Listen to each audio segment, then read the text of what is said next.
Dip. Day of the trial, I believe. Day of the trial. The Palace of Justice. The planet is near. The Palace of Justice houses the High Court, a place reserved for only the most serious of crimes. And the Jarl of Skyrim. And the Jarl of Skyrim. Falcon and Sparrowson stand inside the marble porticulus Portico. of the Palace of Justice, waiting the opening of the Tribunal of Grand Instance. Ellipses. Are you nervous, Falcon? Nope. You can say ellipses again. I'm going with nope. All about face. Nope. We've got this case in the bag. Do we? Because I feel like you don't know anything. I feel like we didn't learn anything in our search. We just learned that we committed a crime, covered up a crime, and that's it. We committed a separate crime and covered up a third other separate crime. We've learned nothing in our investigation. Look at my feathers. See? Totally unruffled. My jimmies are as they stand. Wow. At least one of us is feeling confident. Monsieur Falcon, petite Swarrowman. Is there anything else you need me to do?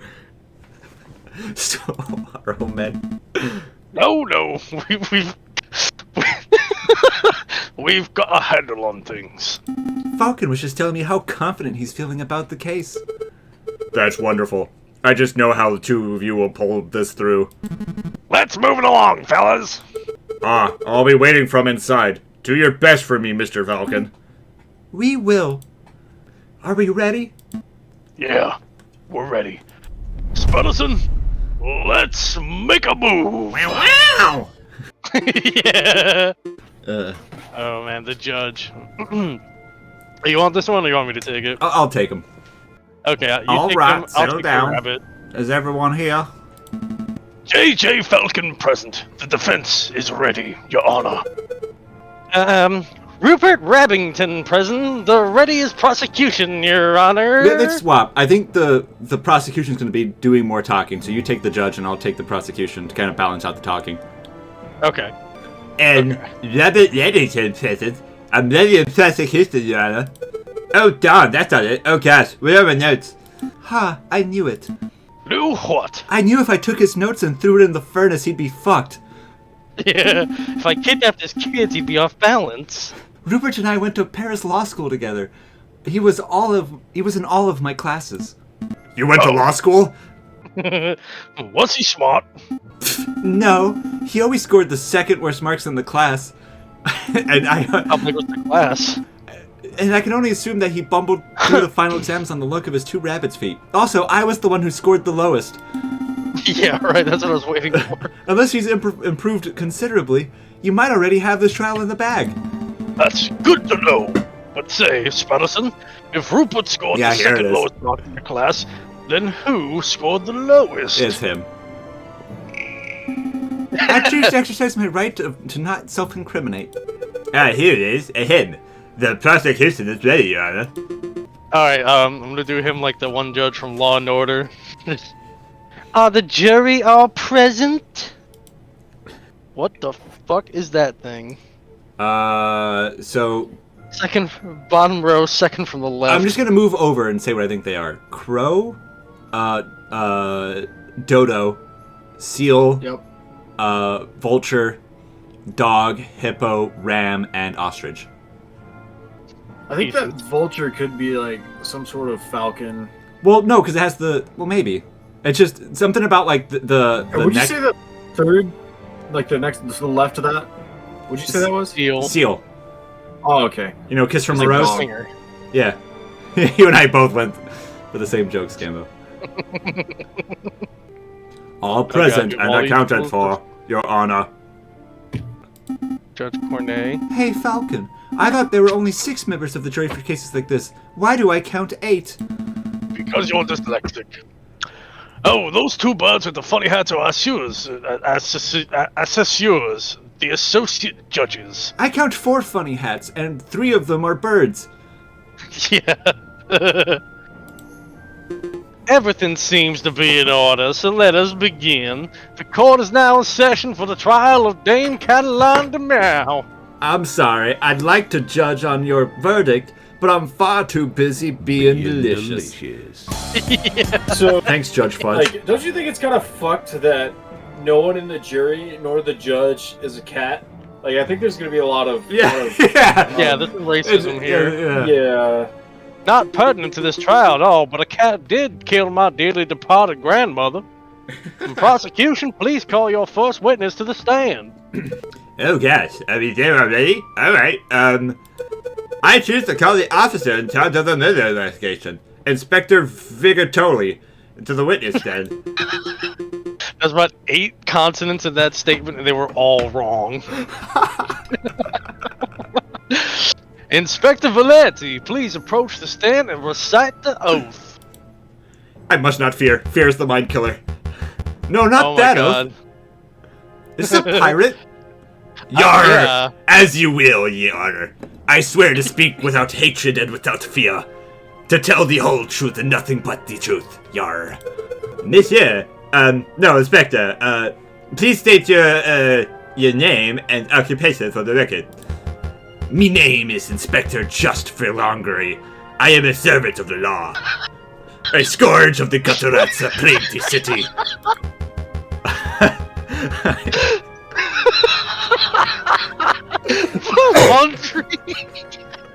I don't know what I'm saying, man. I have enforced the laws for over 20 years, and I shall continue until I bring the infamous Figuring Killer to justice. Me path began 18 years ago. That wasn't even that hard of a word. Oh my god. Okay. Let's stick to the questions, Inspector.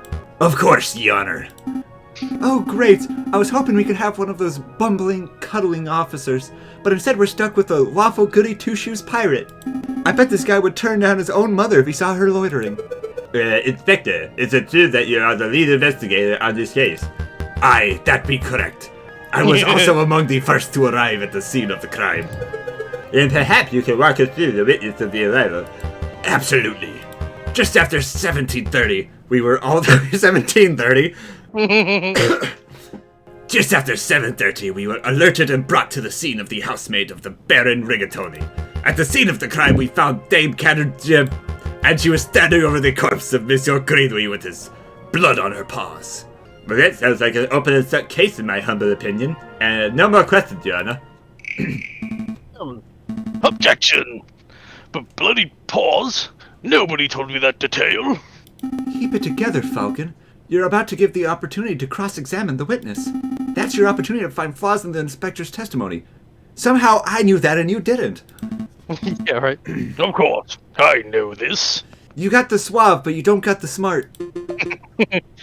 You may begin your cross-examination, Monsieur Falcon. Monsieur Falcon's Riz will be the linchpin of this trial. Cross-examine the witness to find flaws in his testimony. Thanks, Solid Snake. select a key phrase that you find suspicious, and Falcon will press the eyewitness for information. Ask the right questions at the right time to bring the truth to light. I'm adding in parts to the sentences. Avoid pressing for pointless details. The judge and jury don't like having their time wasted, which is weird considering these things usually drag on. From, like, years. Select a statement to question. We were alerted and brought to the scene of the housemaid of Baron Ragabla at the scene of the crime. We found Dame Caroline and she was standing over a sliced open corpse, and Monsieur Greenwich with blood on her paws. That's the one. That be the one. Yep. Yeah, let's do blood on her paws. A pause. Inspector, you say Dame Cataline had blood on her paws. Aye, that be correct. Blood clung to her fur like a guilt to a convict. Whose blood was should we say how much blood or whose blood? How much blood's kind of irrelevant. Whose blood, and when he specifies, then you can be like, oh, Yeah. what about this? How do you know? Good plan. I like it. Whose blood was it? Ha! What a question be that? It was Monsieur Greenway's, of course. How can you be so sure? She was wrist deep in his chest. I object. This line of questioning is absurd. There's only one other victim that night, Falcon, and the blood on Dame Caroline's paws would have belonged to the person, Monsieur Greenwing. Judge, Falcon's trying to lay the trial by asking pointless questions. I'm afraid the prosecution may have a point, Monsieur Falcone. Do you have any reason to suspect that the blood belonged to someone other than Monsieur Grenouille? No, you could just say no. No, you're right. I was just curious. Oh god. We haven't saved, so I don't want to fuck up our save. Yeah, right. So we'll go with I do. I do, Your Honor. Actually, I have more than suspicion. I have evidence that the blood on Dame Cataline's paws had nothing to do with the murder. This is a first time wasting, Falcon. If the blood on her paws didn't come from the victim, then where did the blood come from?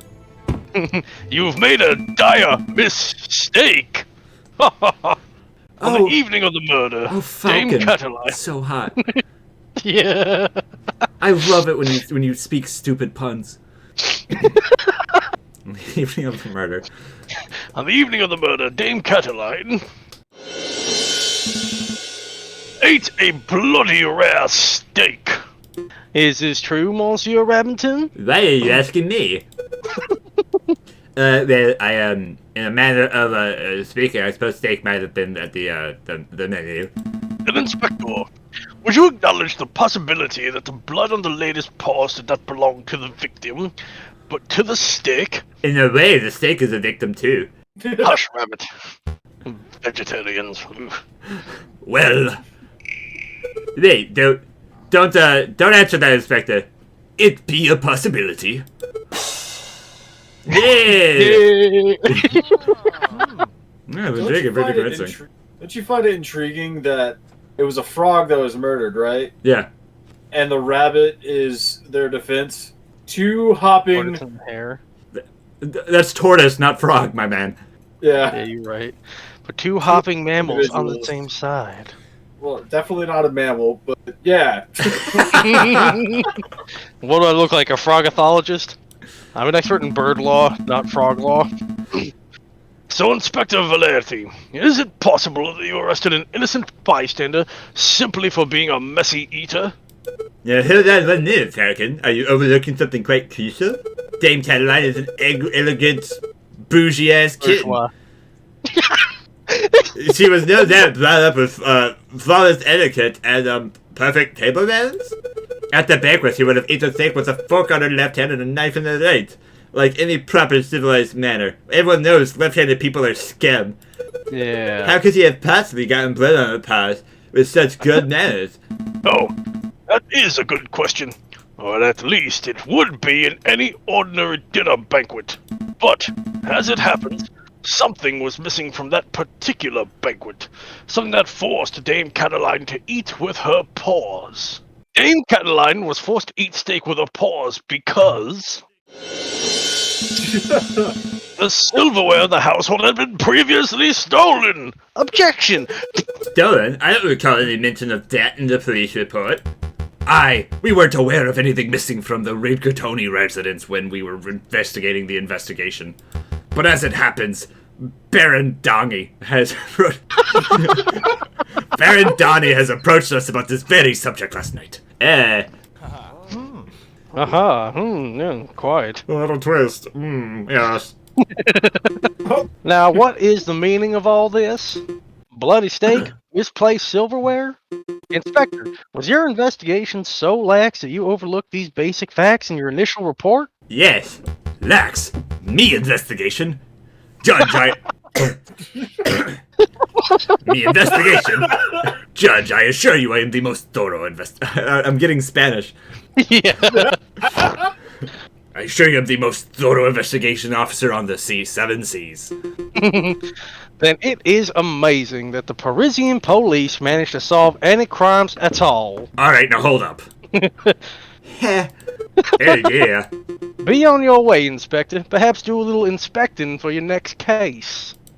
Yarg. Yar, fine, so be it. Misters, I'll be seeing ye until next time. Prosecutor, I trust your next witness is ready? Yes, of course, I call upon, The arts guy whose name I can't pronounce. The photographer who attended the banquet at the night of the murder. Monsieur Robicio Rubino, please approach the stand and recite the oath. Here we go. Hang on. Oh, here, you want me to do this guy? What was his name? What was his thing again? Did I voice don't him? remember. Who voiced him? I think you did. I don't remember. Rubino. How does it go? I swear to speak without hatred and without fear, tell the whole truth and nothing but the truth, so help me God. That's I don't know what it was before, but that's what it is now. Jesus. It's a little cliche to be perfectly honest, and I'm a level with you, Yana. Could the witness please introduce himself to the court record? What's it to you? As if anybody in this courtroom don't immediately recognize me. I'm a big deal. I am the great Monsieur Robicio Rubino, a family man, don't look into that or nothing, but cutting-edge photographer and visionary. I don't just take people's pictures, I capture the very essence. You see my Instagram page? You ain't seen my Instagram page. Je suis l'artiste, T.S. una pipe. That's right. That's what I got tattooed right above my nuts. Pipe. Jesus Christ. You may have seen my works in hip magazines like The Branch or This Is Shoette, and alternatively, This Is Not Shoette. I can send you the tweets if you like. What on earth is a tweet? Bird-to-bird communication. Come on, Falcon. It's the 19th century. Get with the times already. Yes, of course. The works are very impressive, Monsieur Robert. Let's get down to business. Can you please tell us your activities on the night of the murder? Very well. See, I was hired by Baron Rogavagool to capture the evening's events. I arrived at 7 in the evening, right after Mama finished making a gravy for her pasta. That's right, I call it gravy because I'm from Jersey, and I don't give a fuck about what things is actually called.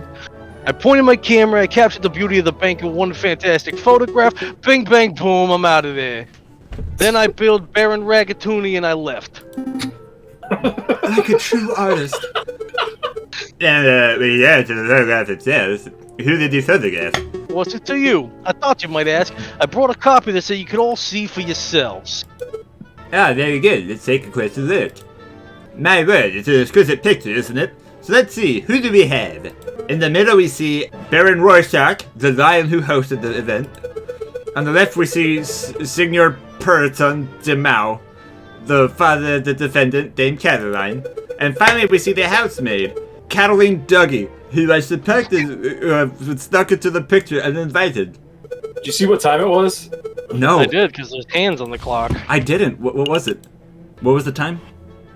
I didn't make note of it. 7:30? 7:30. I was too busy looking at the lines trying to read them. I wasn't looking at the picture. Two people are clearly absent from the photograph. The first is the victim. The second is the defendant. Quite suspicious, wouldn't you agree? All they have is hearsay and conjecture, but they're technically evidence. Just a moment, Monsieur Rabington. This proves nothing. So the defendant and the victim were not photographed with the others. That doesn't mean that they were in the garden together at any point. Hold your horses, Falcon. I'm not done yet. The prosecution may continue. Oh yeah, let's see the hands. Behind the photograph subject, we see a wall clock with the time set at 7:30. Now, why is that time significant? Well, Inspector, Virile told me just earlier that the exact time of the murder took place. Quick note, if you'll notice, it was directly on the 7 and showing 30. Which is not how that works. The clock is not functioning. Yeah. Set to that time intentionally. Every suspect has an alibi for the time of the murder, save for Dame Caroline herself. Hey, Falcon, that photograph doesn't look right. It looks different from the one we borrowed from Rodgie's studio. I see it too. Our photograph shows Colleen Duhat, Dame Cataline, and Signor Patois. He's been bought off! Yeah.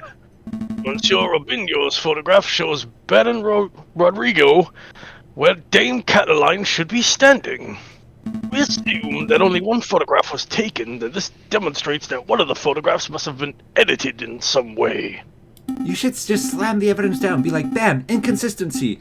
I'm a thief. To the whole courtroom. Case closed. Yeah, I can't do that. Why not? You could be a little more delicate with your words.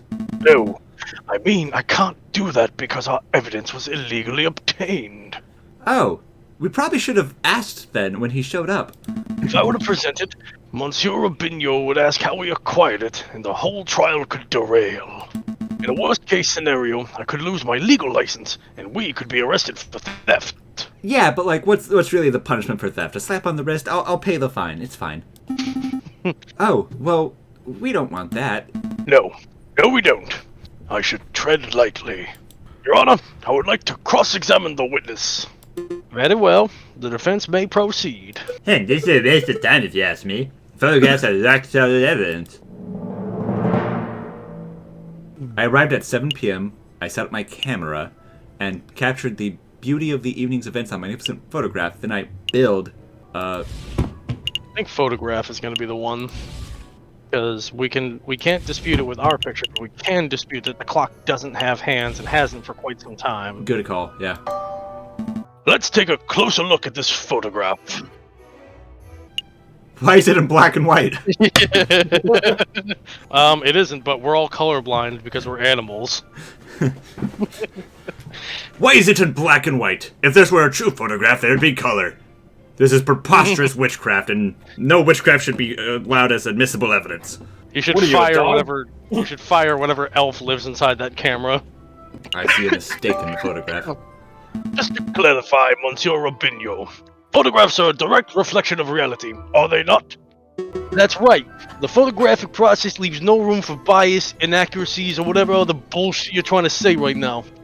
That is most curious, because I see a mistake. A mistake? It's impossible. I just told you, mister. The camera's a perfect, unbiased device. Photographs are producers. Flawless. Kiss your mother on the head, so good. Exactly, I'm not seeing any mistakes. Perhaps you could be more specific. Certainly. Click on the clock. The clock in this photograph. There is something not right about it. Yeah, isn't that convenient? The defense sees something wrong with the, key piece of evidence that implicates the client. Don't give me that cocky tone, Monsieur Rabington. I have evidence that there's something wrong with the clock in this picture. The photograph clearly shows the clock's hands pointing at 7 and 6. That necessitates evidence. Which is most curious, because the clock in the lounge of the Chateau Cringier has no hands! It has no hands. The clock is merely a decorative piece, a talking item. Feel free to ask Berlin Rochelle or his housemaid if you have any doubts. Monsieur Robinho, how do you explain this discrepancy? I ain't saying nothing. I don't know. There must be some sort of mistake. My camera, flawless. It's perfect. I bought it at the bodega. There is no mistake, monsieur. Your photograph depicts something that does not exist in the real world. And maybe there was an error in the printing process. I don't know. My guy, he's a little flaky. In error precisely where the clock's hands should be. Please, monsieur, don't patronize us. Allow me to offer a more plausible explanation. You, Monsieur Robinho, edited this photograph. Edited? Edited? I'm no expert, but I suspect that you used paint or ink to carefully put hands upon the clock. It would have been a simple task considering that the clock face was bare.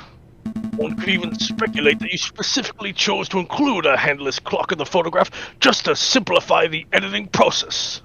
I'm not gonna say anything without my representation present. Exactly, your reason is absurd. Why would the witness do such a thing? Is it not obvious?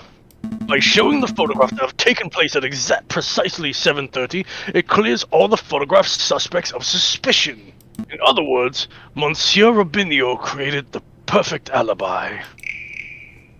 Your Honor, I'd like to plead the 5th, the 6th, and the fuck yous. Of course, this raises further questions.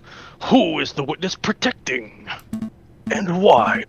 Was Monsieur Robinho coerced, bribed, threatened? Enough silence. Let's hear some answers, Monsieur Robinho. Fine, you got me. I'm guilty. I did it. I did it all, and I'd do it again. You did it? You're confessing to the murder of Monsieur Greenway? What? No. You're off your fucking chair, Judge. Hold up a minute. I got no idea who killed the frog, alright? I'm just admitting that I'm guilty of producing fraudulent photographs. You know, a little tuck there, a little Photoshop there. Bling, bang, boom, your wife looks fantastic. Vacation pictures, mwah, masterpiece. I was ordered to make changes to the printed photographs. And yes, that included adding hands to the clock. You were ordered by whomstead? I'm not gonna say, call the fifth. Monsieur Robinho, I strongly advise you to answer the defense's question. You have pledged to speak without fear, after all. With respect, Judge, I fear. I fear his claws, I fear his gun, I fear his house, I fear the way that he makes his pasta. More than I fear the punishment of the justice system. I ain't gonna name names, I ain't no stool. I'm just gonna specify that it's a man and he has claws. Yeah. His claws, did you hear that, Falcon? That is most unfortunate. Monsieur Robinho, we cannot and shall not torture names out of you. We don't live under the ancient regime, after all. There's no way to say that with a southern accent. There's no way to matlock that.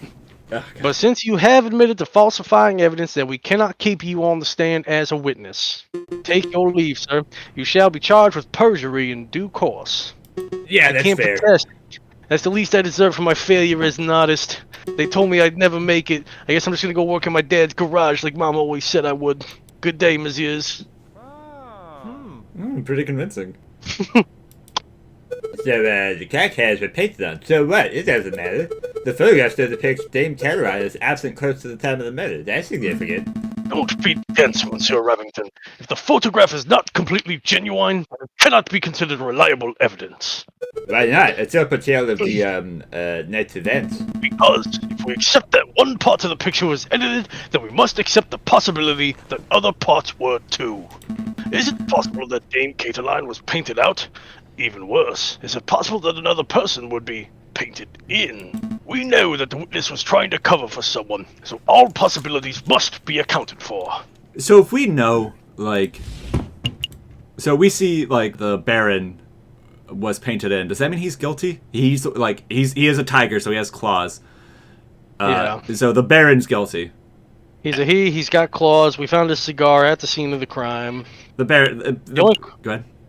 So we've got opportunity, we've got means, we have implication in that he was trying to fabricate evidence to prove his innocence, but what we don't have is motive. Why would he kill the frog?